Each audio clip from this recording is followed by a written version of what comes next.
Hello everybody, welcome to the class. आज हम लोग accounting for partnership firm fundamental का 5th वीडियोस में हैं और इस वीडियोस में हम लोग समझेंगे पार्टनरशिप डीड क्या है। पार्टनरशिप डीड क्या है, पार्टनरशिप डीड में क्या क्या कंटेन होते हैं, ये दो बातों हम लोग को पढ़ना है। वीडियोस काफी लंबा होने वाला है, सही में टॉपिक पे आता हूँ। चलिए पॉइंट पे बात करते हैं। पार्टनरशिप डीड रिटन डॉक्यूमेंट, ये क्या है? written document which contains the term of the agreement is called partnership deed। कहता है पार्टनरशिप डीड जो है वो written document है, अंडरस्टैंड, written document है जिसमें अग्रीमेंट पे किन किन तथ्यों पे, किन किन बातों पे विचार किया जाए, जो लिखित रूप से लिखा जाता है उसे हम लोग पार्टनरशिप डीड कहते हैं। पार्टनरशिप डीड कहते हैं। Once again, it's a written document, ये एक लिखित डॉक्यूमेंट है जिसमें कंटेन होता है द टर्म ऑफ अग्रीमेंट, के अग्रीमेंट में किन किन बातों पर चर्चा किया गया है उसको हम लोग पार्टनरशिप डीड कहते हैं। इसका एक और नाम है, it is also called article of partnership. It is also called articles of partnership. Partnership का आर्टिकल्स जिसे कहा जाता है। और पार्टनरशिप डीड में किन किन बातों पे अग्रीमेंट करते हैं। एक और बात, इससे पहले कि मैं डीड पे बात करूं, सबसे पहले कि पार्टनरशिप डीड करते क्यों हैं।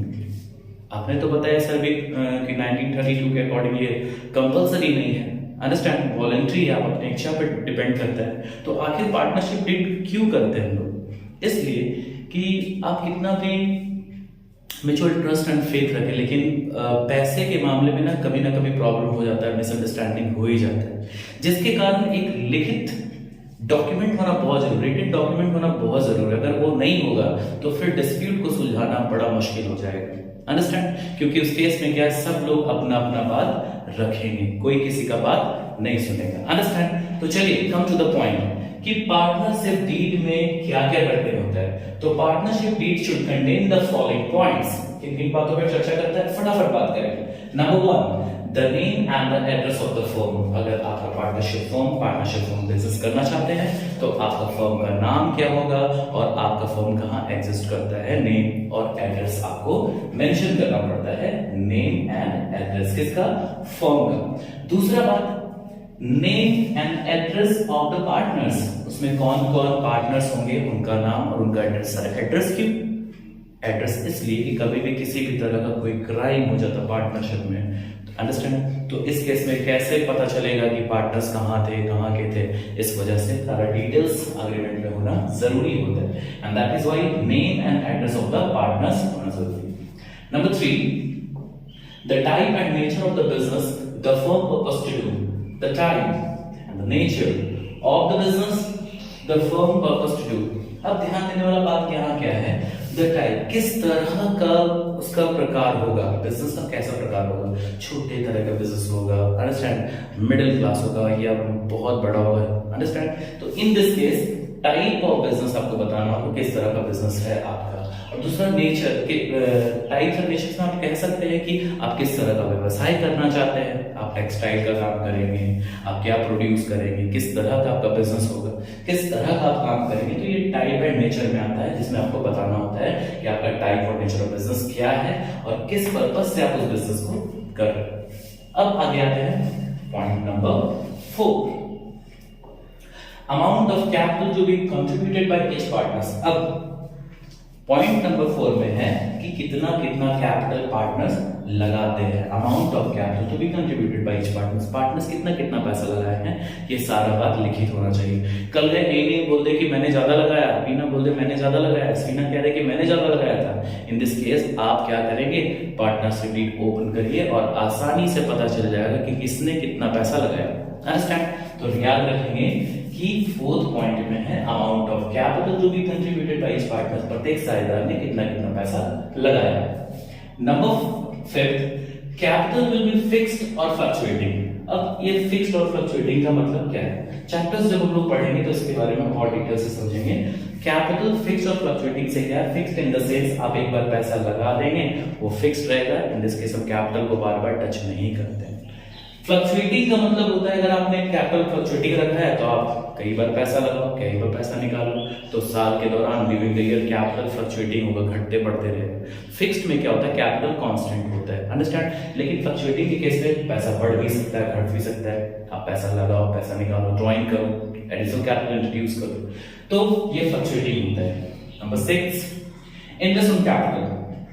अब ध्यान दीजिए, इंटरेस्ट ऑन कैपिटल का बात, इंटरेस्ट ऑन कैपिटल चूंकि पार्टनर्स कैपिटल लगाते हैं, पूंजी लगाते हैं, तो आपसे पूछा जाता है कि इंटरेस्ट ऑन कैपिटल पार्टनर्स को मिलेगा या नहीं मिलेगा। अगर डीड में लिखा हुआ इंटरेस्ट ऑन कैपिटल आप कर देते हैं यस, तो partners will be entitled to get the interest on capital. लेकिन आप नो कर देते हैं तो याद रखिएगा इंटरेस्ट ऑन कैपिटल अलाउ नहीं होता है। अगर इंटरेस्ट ऑन कैपिटल पार्टनर्स को मिलेगा तो कितना परसेंट मिलेगा ये भी मेंशन करना पड़ता है। इंटरेस्ट ऑन कैपिटल का रेट ऑफ इंटरेस्ट कितना होगा। Number 7, interest on drawing. Partners अपने पर्सनल पर्पस के लिए जो फर्म से पैसा निकालते हैं अपने निजी लाइफ के लिए, तो उस पर इंटरेस्ट ऑन ड्रॉइंग लगेगा या नहीं लगेगा। अगर लगेगा तो कितना परसेंट इंटरेस्ट ऑन ड्रॉइंग देना पड़ेगा। Number 8, profit sharing ratio. Profit sharing ratio लाभ हानि अनुपात, किस अनुपात में पार्टनर्स बांटेंगे, इक्वल बांटेंगे, 3:2:1, 2:2:1, 1:2:2, तो किस रेशियो में पार्टनर्स बांटेंगे। एक्चुअली होता क्या है पार्टनरशिप डीड का फायदा कि बाद में पार्टनर्स पलट नहीं सकते, रिटेन होता है कि 1:1:1 में बात हुआ है तो 1:1 में नहीं बटेगा, अंडरस्टैंड। तो शेयरिंग प्रॉफिट शेयरिंग रेशियो एक सर्टेन रेशियो यहाँ पे डिसाइड करके लिखा जाता है। 9, सैलरी। ध्यान दीजिए सैलरी के बारे में कि अगर कोई पार्टनर्स का कुछ स्पेशल क्वालिटी है, लाइक मान लीजिए कि कोई पार्टनर ए है, वो सीए है, चार्टर्ड अकाउंटेंट है, इन दिस केस वो फर्म का सारा बुक ऑफ अकाउंट को खुद से मैनेज कर लेता है, अकाउंटिंग रिकॉर्ड सारा डील करके सारा फाइनल अकाउंट को खुद तैयार कर लेता है, अंडरस्टैंड। इन दिस केस वो क्या कहेगा कि यार मैं तो एडिशनल काम करता हूँ, अगर बाहर से तुम सीए रखोगे तो तुमको 30,000 या 40,000 रुपए महीने का सैलरी देना पड़ेगा। Being a partner, I am also participating as an accountant. मैं अकाउंटेंट का भी काम कर रहा हूँ, इसलिए मेरे को सैलरी भी चाहिए। तो वहां पर 10,000 या 15,000 पर मंथ अगर सैलरी दिए पार्टनर्स को, तो ये डिसाइडेड होना चाहिए कि अगर कोई पार्टनर्स एक्स्ट्रा काम में पार्टिसिपेट करता है तो क्या उसको सैलरी मिलेगा। जैसे मान लीजिए सी बोलेगा कि मैं तो एमबीए हूँ, मास्टर ऑफ बिजनेस मैनेजमेंट, मैंने एमबीए किया हुआ, तो मेरे को भी कुछ मिलना चाहिए, मैं भी मैनेजमेंट में बहुत सारा योगदान दिया, मैंने भी काफी पार्टिसिपेशन किया मैनेजमेंट में, मेरे को भी सैलरी चाहिए। तो इन दिस केस ये बात पहले डिसाइडेड होना चाहिए कि पार्टनर्स को सैलरी मिलेंगे तो कितना मिलेंगे, ये आपको दिखाना होगा। गुडविल, इसके बारे में डिसाइड करेंगे कि एक्चुअली गुडविल का कैलकुलेशन होता है at the time of admission of partner और retirement of a partner, death भी कह सकते हैं। तो एडमिशन रिटायरमेंट डेथ के समय गुडविल का वैल्यूएशन होता है, तो गुडविल का वैल्यूएशन किस आधार पे किया जाएगा, अंडरस्टैंड। गुडविल के बारे में गुडविल चैप्टर में डिटेल्स में पढ़ेंगे। Number point number 11, accounting period of the firm. Firm का अकाउंटिंग पीरियड क्या होगा। अकाउंटिंग पीरियड इन सेंस हर एक बिजनेस का एक अकाउंटिंग टाइम होता है, ड्यूरेशन होता है, जिसको 12 मंथ्स रखा गया। तो आप अकाउंटिंग पीरियड क्या डिसाइड करते हैं। अगर हम बात करें कैलेंडर ईयर, तो इट मींस 1 जनवरी टू 31 दिसंबर, 1 जनवरी से बिजनेस शुरू होगा और उसका बिजनेस खत्म कब होगा, समाप्त कब होगा, अकाउंटिंग पीरियड क्लोज कब होगा, 31 दिसंबर को। इसको हम लोग कैलेंडर ईयर कहते हैं। तो आपका अकाउंटिंग पीरियड क्या होगा, कैलेंडर ईयर या फाइनेंशियल ईयर। फाइनेंशियल ईयर क्या है, 1 अप्रैल से 31 मार्च। अगर आप डिसाइड करते हैं कि नहीं हम 1 अप्रैल से बिजनेस शुरू करेंगे और हमारा अकाउंटिंग पीरियड फाइनेंशियल ईयर होगा, तो 1 अप्रैल से 31 मार्च। जनरली जितने भी कंपनीज होती है फाइनेंशियल ईयर पे काम करती है। अकाउंटिंग पीरियड उनका 1 अप्रैल से स्टार्ट होता है, 31 मार्च को क्लोज होता है। तो अकाउंटिंग पीरियड आपसे पूछा जाता है कि आपका अकाउंटिंग पीरियड क्या होगा। Got it. अब आगे नेक्स्ट नंबर 12, ऑडिटिंग। ऑडिटिंग का मतलब था अंकेक्षण, जांच। ऑडिट समय समय पे आपको ऑडिट करना पड़ता है जब आपको ऐसा लगता है कि नहीं कुछ बुक में इधर उधर हो रहा है या कुछ घपले हो रहे हैं, अंडरस्टैंड। तो आपका बुक आपको चेक करवाना होता है, इसके लिए आपको ऑडिटर्स रखना पड़ता है ऑडिटिंग करने के लिए। तो ऑडिटिंग करवाएंगे या नहीं करवाएंगे इसका बात मेंशन करना पड़ता है आपको।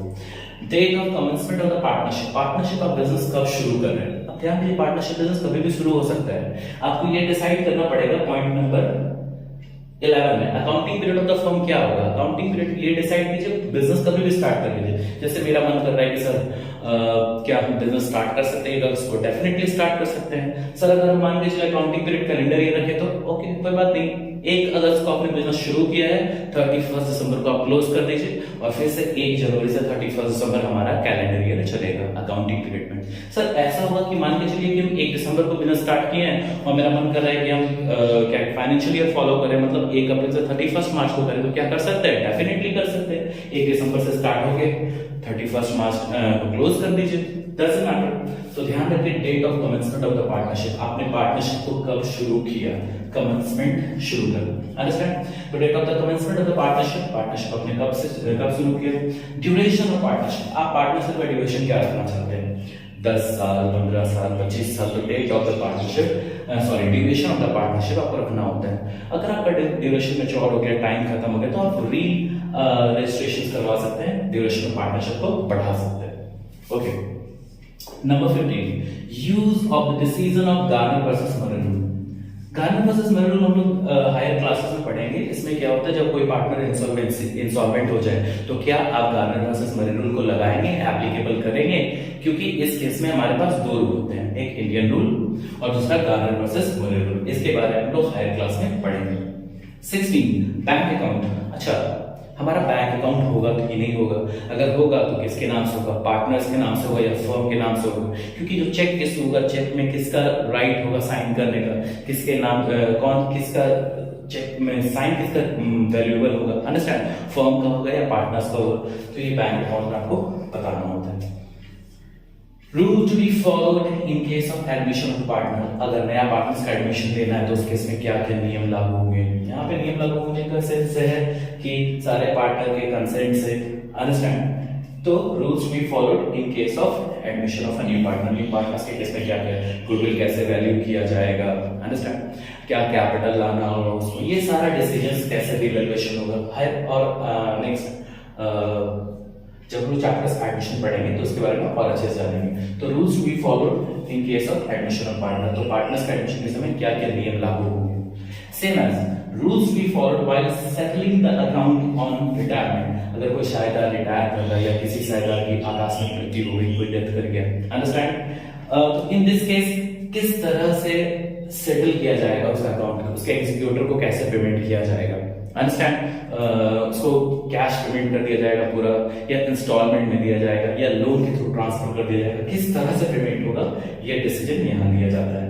And 20, settlement of dispute. इनका डिस्प्यूट आर्बिट्रेटर्स करेंगे या ये खुद सेल्फ डिस्कशन करके करेंगे। आखिर इनका जो खुद का झड़प होगा, जो मन मुटाव होगा, उसको कैसे दूर किया जाएगा, तो सेटलमेंट ऑफ डिस्प्यूट्स कैसे हो जाएगा, ये सारा बात कहाँ पे आता है? पार्टनरशिप डीड में आता है।